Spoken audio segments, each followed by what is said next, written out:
Hey guys, this is, okay, hang on. I never remember I'm supposed to look right there. That's where you are. I end up looking like here and you're not over there, you're over here. So I'm gonna just start this over. Take two. Hey guys, it's Mark Goldberg. Take three. You know, it's YouTube. You wouldn't think it would matter, but somehow I think it matters. Take three, take four, I don't remember.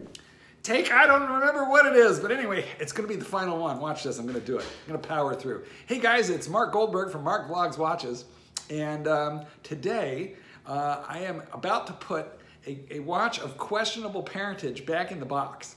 Now I say questionable parentage because it's not a particularly collectible or expensive watch, but it is, weirdly, it's one of my favorites. I have very bizarre tastes. You know, if it was food, I into, and I kind of am into food, you know, but I'm into the wonderful, the rare, the truffle, the oil of this and that, the expensive French restaurant. I like all of that. But you know, I'm going to go to Thailand soon and I'll film some stuff for you guys there. I eat like soup that has like chicken feet floating in it. So if let's say that Rolex, Vacheron Constantin, Jaeger LeCoultre is, let's call that expensive French food. What I am about to show you is chicken foot soup. Isn't that a delicious looking French chicken foot soup? I have to confess, I did take that picture that those toenails were floating around in my soup, but I stopped short of sucking the meat off the toes. The rest of the soup was pretty damn good though, guys. Anyway, let's get this thing rolling with a quick wristwatch check.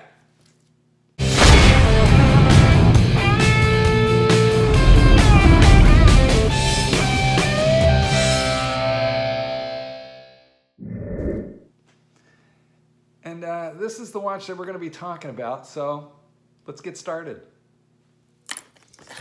Well, I got a little excited there while doing the quick wristwatch check, and I forgot to tell you what it is. So let's knock that out of the way now. This is the Borealis Scout Sniper, and I say it is a guilty pleasure because this is a cute little micro brand watch.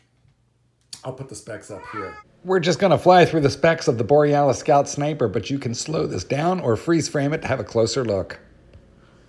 Oh, and by the way, you may occasionally hear the kitty. Okay, so this is a 44 millimeter watch. It's kind of thick. I would estimate this to be 14.5 millimeters thick. You have a signed crown there from Borealis. It is beautifully knurled. This is a 90 click bezel, sapphire crystal. It is an NH35 Seiko movement, and you have the laser engraved back. This originally, you got the solid end links with a steel bracelet. Although the clasp, come on, dude. Like, let me do my work here. The only thing actually that I don't like, you do have a signed clasp, which is nice, but I don't like these. I don't like these pressed metal clasps. Okay. Now the bracelet is held on with pins on the one hand. I don't usually like that, but it has some micro adjustments. It has a dive clasp, and it's a 5-piece, 5-link bracelet, which I actually like. This is a high quality bracelet, other than the fact that it's held together with pins and has that crappy clasp. But in terms of thickness and feel, it is not pressed metal. It is solid. Pressed metal, you can spot them from the sides when you look, and it's a bunch of folds, you know, where they just fold over a bunch of metal that make the links. So this is much better than that. But the part about this watch that I love the most is if you look really close, you'll see that the batons for the hour markers, as well as the hands, are they contain little tiny tritium tubes.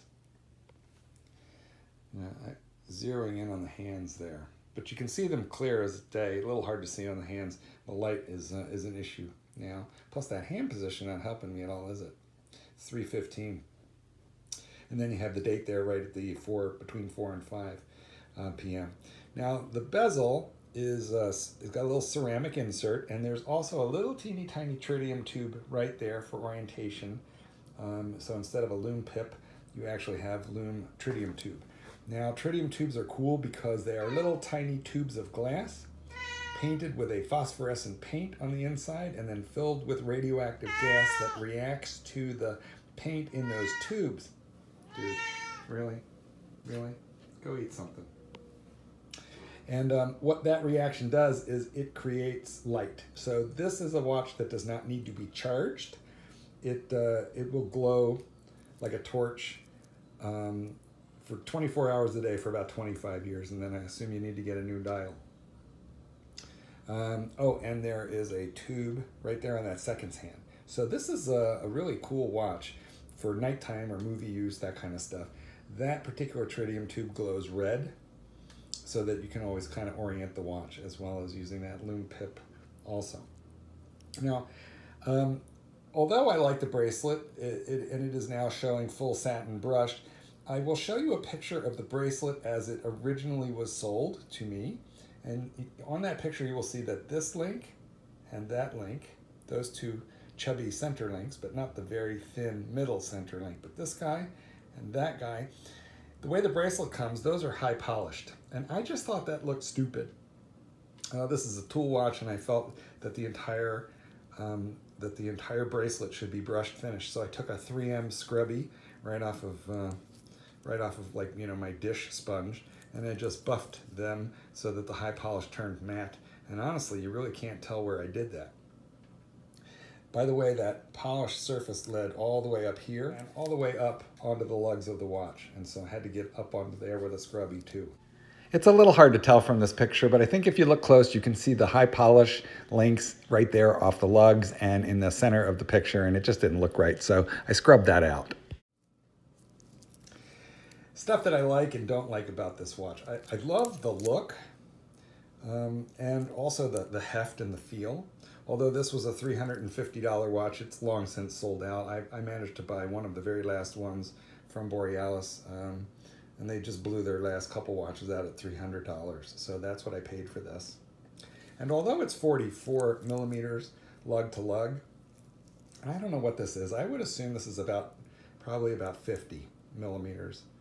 Oh, and this is a weird 24 millimeter lug width. So your straps would be 24 millimeters. I've just kept it on the factory bracelet. So what do I like about it? Well, I love the tritium tube. I like the ceramic. I really like this knurled, heavily knurled crown. It's super easy to grip and to deal with. Looks like it could use a little bit of polishing there. And I just like the look of it. It's kind of an homage to the Marathon GSAR, if you've ever seen that. Now you'll see that there are Arabic numerals running all the way around the dial.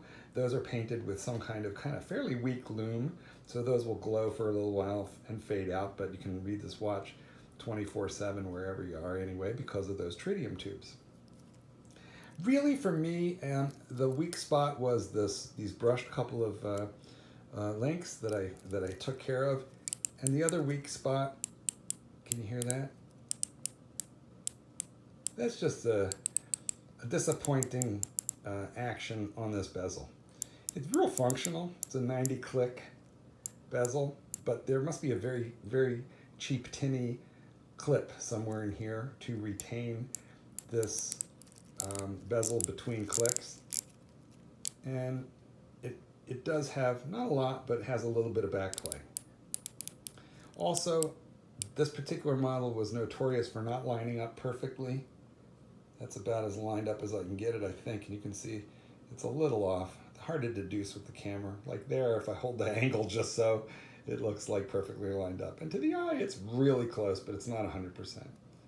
That's one too far over, and you can see that bit of backplay.